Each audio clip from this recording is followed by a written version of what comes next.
Back in 2021, there was news. China's building something again in the sands of the Gobi Desert. Is it surprising? Not really, because stories like this pop up almost every week. If you go deeper, it turns out the Chinese are putting up a nuclear power plant there. Still not that surprising since the country has plenty of those. If you delve even deeper, it turns out that China's found a use for one particular metal they're mining on an incredible scale. And it's such a use that you could call it revolutionary at this point. So as always, we've got to find out what those mega project enthusiasts have come up with now. These days, new elements are named after the places where they're discovered, or after scientists. But back in 1828, Swedish chemist Jöns Berzelius just went ahead and named the element he identified after Thor, the Norse god of thunder and lightning. Yep, today we're talking about thorium, which can be tricky to spot on the periodic table. Here it is, under atomic number 90. Thorium is a metal, and it's radioactive. But if the last word makes you nervous, it's worth mentioning that its radioactivity is minimal because all the thorium you can find in nature now, specifically thorium-232, decays super slowly. Here's some info to give you a better sense of how slowly it decays. They say this thorium-232 emerged way back when Earth didn't even exist. Okay, that's not exactly mind-blowing. How about the fact that it appeared back when there was no solar system? If that's not impressive either, then there's the opinion that thorium-232 came into existence around the time of or shortly after the Big Bang. And here it is, still decaying, bit by bit, for billions of years, so its radioactivity is so weak you really don't have to worry about it. It's pretty cool that thorium can even be found in beach sand. And yeah, there's nothing dangerous about that either because the amount of metal there is ridiculously tiny.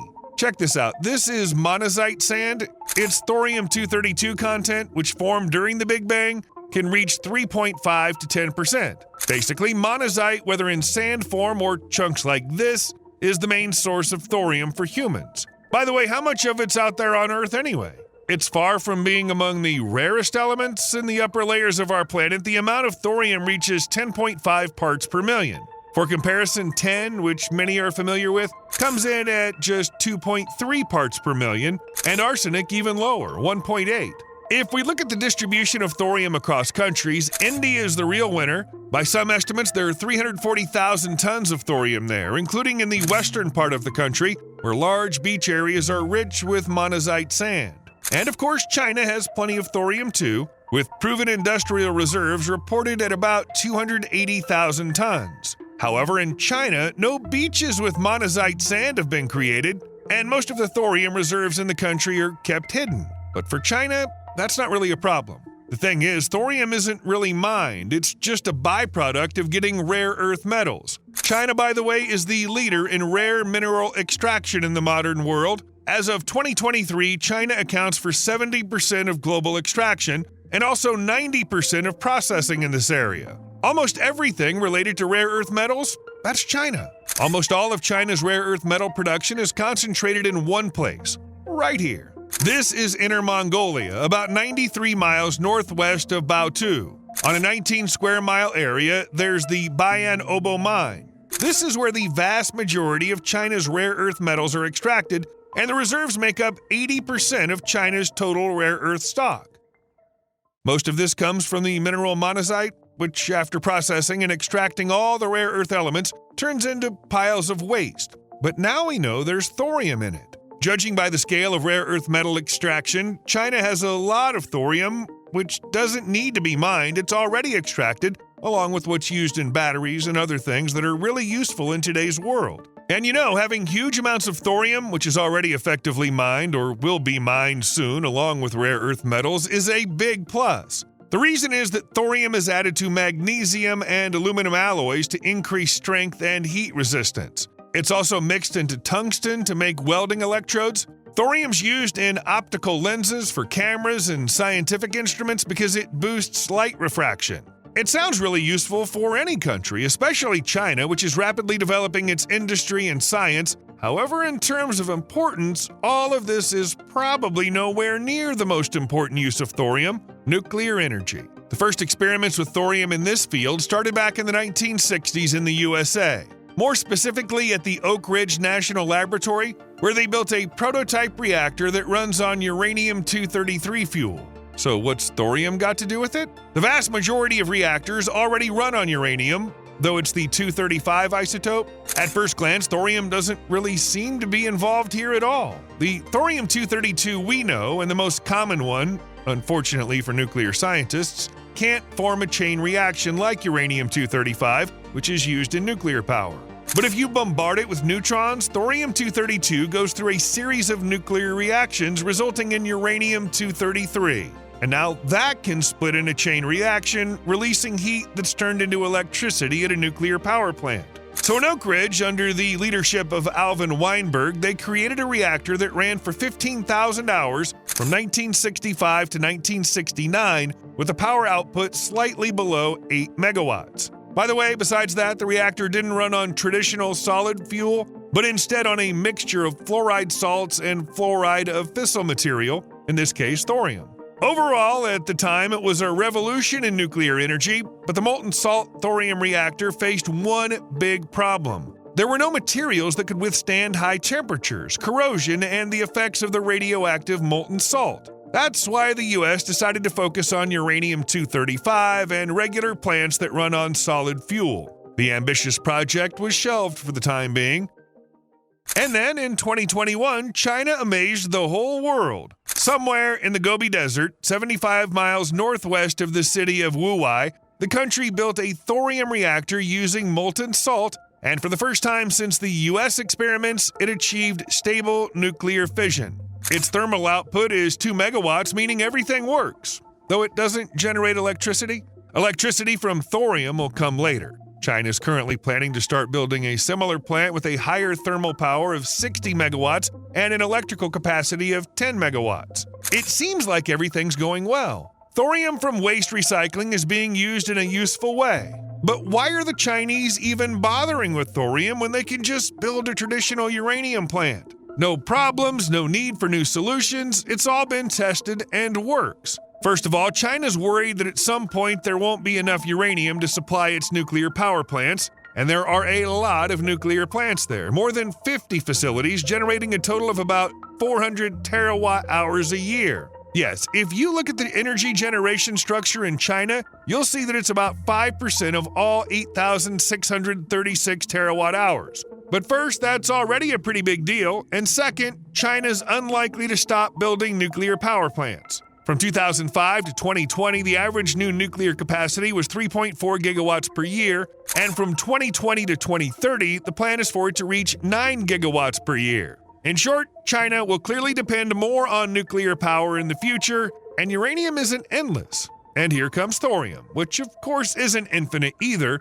but there's 3 times more of it on our planet, and China's reserves would last for 20,000 years without worrying about running out of electricity. By the way, there's another reason why thorium-based nuclear power plants are going to be emerging in China: the push for zero emissions. Of course, the focus in the country is on hydro, wind, and solar energy, but nuclear energy is essential. They're investing huge amounts of effort and money because it's much more eco-friendly than coal or oil, and it's also more efficient than all the green power generators since thorium or uranium need way less space to produce the same amount of energy.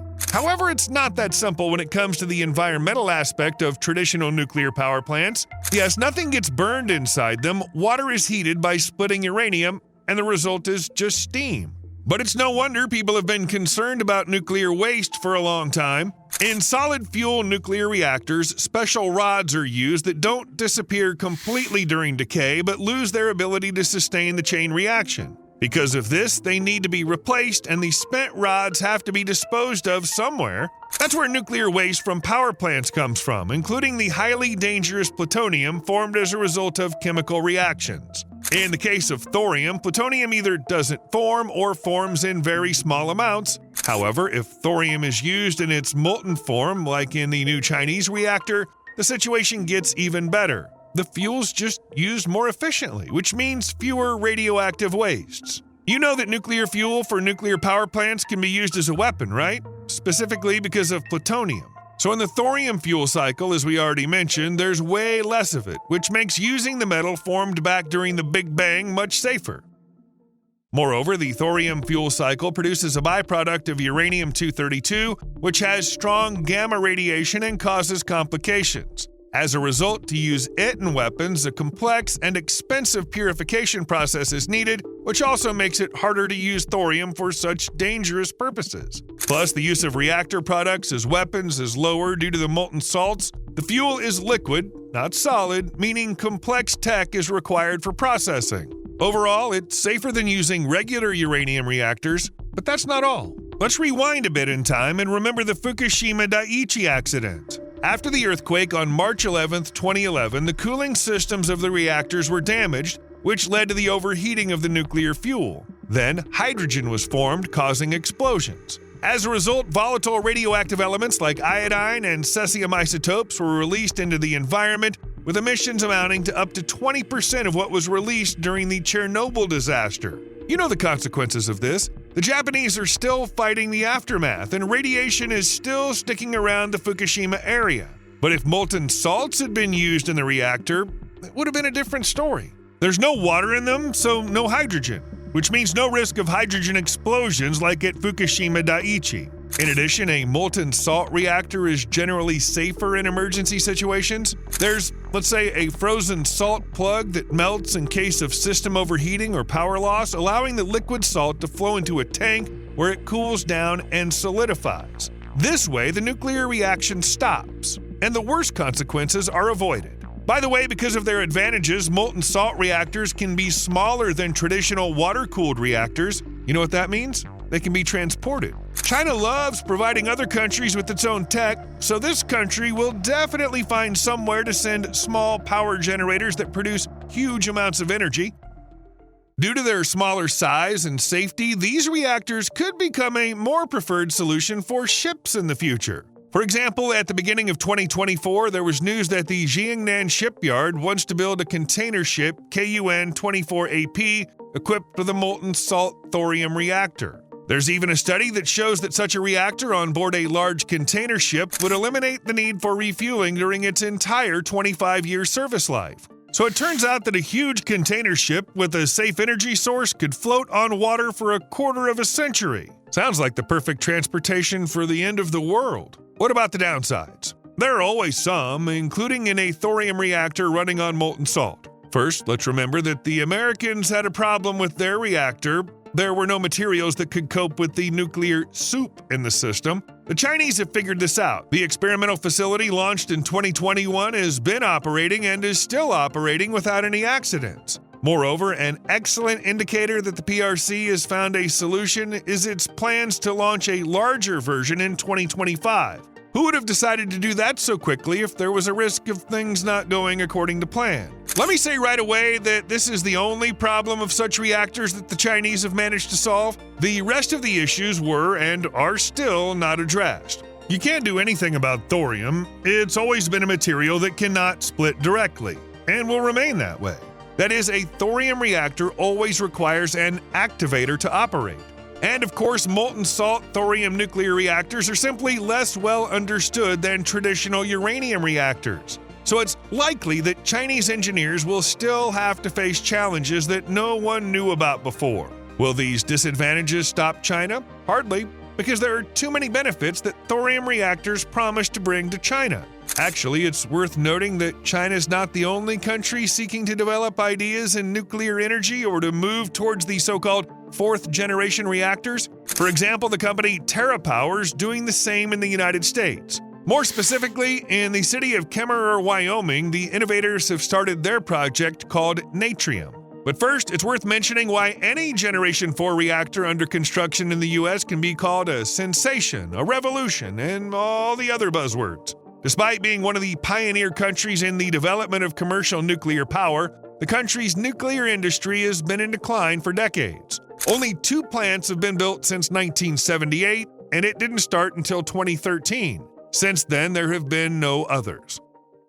And then, in a moment of crisis, the Natrium Project bursts in, aiming to replace the coal-burning Nautilus station. So what's so innovative about it? As with the Chinese solution, the American reactor will have no water. Instead, liquid sodium will be used as a coolant. One of its main advantages is the huge temperature range of 1445 degrees between solid and gaseous states. Water has a much smaller temperature range, so it must be compressed to handle more energy. And this is explosive. Plus, it increases the cost of the plant since nuclear-grade high-pressure components are not cheap. Here, liquid sodium will handle the heat removal from the reactor at normal atmospheric pressure, and explosions like at Fukushima will be ruled out. Because again, there's no water, which, as you remember, led to unfortunate consequences at the Japanese plant. In addition to liquid sodium, natrium has another difference from the Chinese reactor, which we've already discussed. The fuel used will not be thorium, but high-grade, low-enriched uranium, which contains 5 to 20% of the uranium-235 needed for the reaction. By comparison, nuclear weapons require uranium, which is more than 90% enriched. So the solution also enhances security. In addition, the station will be made less dangerous also for those situations when there's a shutdown. At such times, the rods will be lowered by gravity and natural air circulation will serve as emergency cooling. Also, the reactor itself will be placed underground, which increases the level of safety. That means people will have to be less afraid of any dangerous consequences during accidents. They'll just enjoy environmentally friendly 345 megawatts in the form of heat, which is converted into electricity by the turbines.